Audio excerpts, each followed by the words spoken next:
Bandits are preventing it. In fact, I don't know of an exception in history. You go back to British imperialism, it's the same. I mean, even people of the highest moral integrity, like John Stuart Mill, were talking about, well, we have to intervene in India and conquer India because the barbarians can't control themselves. They commit atrocities with to bring them the benefits of British rule and civilization and so on. Now, in the United States, the same. Now, take the bombing of Kosovo. That was a critically important event for American intellectuals. And the reason had to do with what was going on during the 90s. The 90s are, for the West, not just the U.S., France and England are worse. It's probably the low point in intellectual history for the West, I think. I mean, it was like a comic strip mimicking a satire of Stalinism, literally. You take a look at the New York Times and the French press, the British press. It was all full of talk about how there's a normative revolution that has swept to the West. For the first time in history, a state, namely the United States, the leader of the free world, is acting from pure altruism. Clinton's policy has entered into a noble phase with a saintly glow.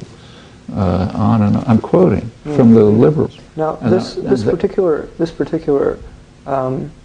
humanitarian charade. That's pre-Kosovo. Right, and it was specific in a sense because it was based on the claim that it was preventing genocide. Let me just read something that you said in an interview around the time of the bombing. You said, "The term genocide, as applied to Kosovo, is an insult to the victims of Hitler. In fact, it's revisionist to an extreme." What did you mean by that? First of all, let me just fix the timing. Right. The things I've been quoting are from the late 90s. Before Kosovo. Yeah. Now, they needed some event to justify this massive self-adulation. Okay? Along came Kosovo, fortunately. All right, so now we have to stop genocide. What was the genocide in Kosovo? We know from the Western documentation what it was. In the year prior to the bombing, according to just the Western sources, about 2,000 people were killed. Killings were distributed.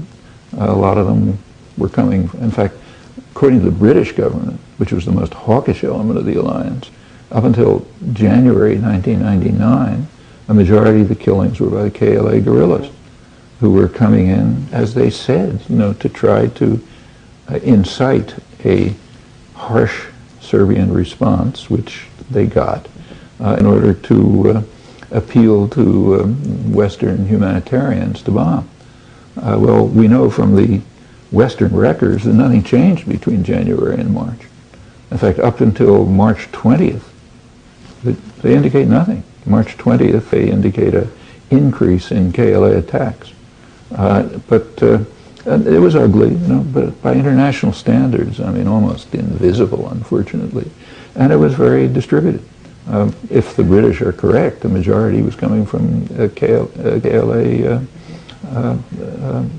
guerrillas. And as it later turned out, the KLA was also receiving financial and military support. I mean, they were being supported by the CIA in the early, in those months. Okay, so that's, not to call that genocide, is really to insult the victims of the Holocaust. If that's genocide, then the whole world is covered with genocide. In fact, it's kind of striking that right at the same time that Western intellectuals were praising themselves for their magnificent humanitarianism, much worse atrocities were going on right across the border in Turkey. That's inside NATO, not at the borders of NATO. They were saying, how can we allow this at the borders of NATO? Yeah. How about inside NATO, where Turkey was had